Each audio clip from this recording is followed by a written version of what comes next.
Vamos lá, senhores, vamos falar um pouquinho sobre a despedida de um dos maiores volantes da história do futebol.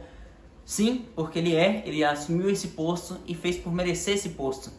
Um dos melhores volantes da história do Real, o Casemiro, que também fez por merecer esse apelido, porque realmente soa como um mito, soa como uma lenda e ainda de quebra fez parte de um dos grandes trios de meio campo da história do futebol mundial.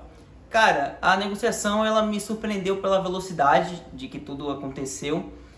O Casemiro ele estava tranquilo, ele tinha tudo para seguir mais uma temporada com o Real Madrid. Não aparentava nada de concreto, de que nem havia rumores basicamente sobre uma possível saída do Casemiro. E aí o United, que a gente sabe o processo de reformulação que está acontecendo no United, que precisa acontecer. A gente já falou disso aqui no canal, de uma necessidade tanto de contratações, mas também do quanto eu acho importante saída de jogadores. Mas o United se movimentando, contratando, era o principal alvo o Frenkie de Jong, e isso também é um papo para outro vídeo, porque o United sai de um de Jong para um Casemiro e parece que é basicamente uma substituição da contratação, digamos assim. O De Jong não estava vindo, não estava dando certo, eles vão atrás do Casemiro, mas são jogadores de características bem diferentes e é por isso que eu não consigo entender majoritariamente essa contratação do United. Porém, partindo do pressuposto que é um cara de uma liderança muito grande, que pode assumir um papel de ajudar os mais jovens e fazer um time ganhar em quesito de confiança, é uma baita contratação do United, mas que no geral pesa muito mais pelo sentido histórico da coisa, a despedida dele do Real, né?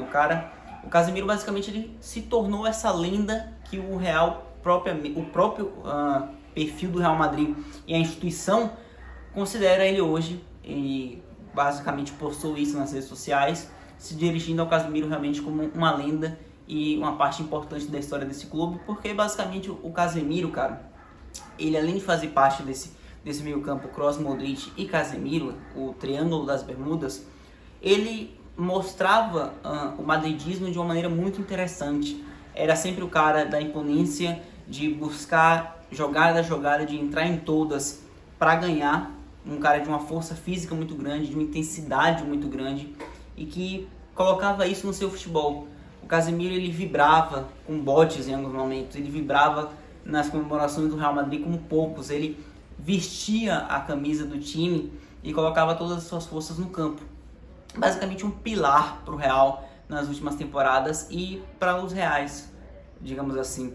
Tanto do Zidane, ele basicamente foi um pilar. É importante a gente lembrar que quando o Zidane assume o Real Madrid, ele banca o Casemiro lá na primeira passagem dele, torna o Casemiro uma peça titular do time dele e dá importância para ele no elenco. E basicamente a gente vê o quanto isso dá certo quando o Casemiro consegue corresponder às expectativas, basicamente formar um dos melhores meio-campos da história e ser a peça, basicamente a sustentação do elenco do Real Madrid, do time do Real Madrid.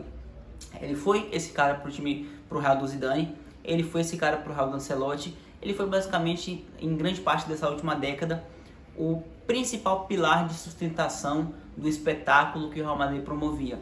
Se o Real conseguiu tantos e tantos títulos da Champions, o Casemiro tem importância fundamental nisso. E basicamente o cara que conquista 5 Champions, sendo titular em basicamente todas, fazendo gol em final, fazendo partidas importantes de mata-mata, como ele fez nessa última Champions, que basicamente a última dele, que a gente não esperava que fosse a última, mas que acaba sendo, e ele faz partidas interessantíssimas, e por exemplo a final dele é muito forte também, contra o Liverpool na decisão. O Casemiro era sempre a peça, o cão de guarda, que basicamente protegia e dava a sustentação necessária para o Real atacar, para o Real se expor, mas quando se expunha, a gente percebia o quanto os jogadores confiavam de que não, o Casemiro está lá atrás, ele vai dar conta do recado. São 5 títulos de La Liga, são títulos de 3 de Mundial, 5 títulos de Champions, 3 de La Liga, 3 Mundiais, um cara extremamente vencedor e que muitas das vezes parecia a menor das estrelas ali no meio campo, por uma questão de não ter a mesma técnica que os companheiros dele, mas os próprios companheiros percebem e citam a importância que o Casemiro tinha. Aquele meio campo não funcionaria sem o pilar, aquele meio campo não funcionaria sem intensidade defensiva e o comprometimento defensivo do Casemiro. Ele foi peça importantíssima nesse meio campo histórico e ele basicamente foi uma peça das fundamentais no time do Real Madrid nos últimos anos.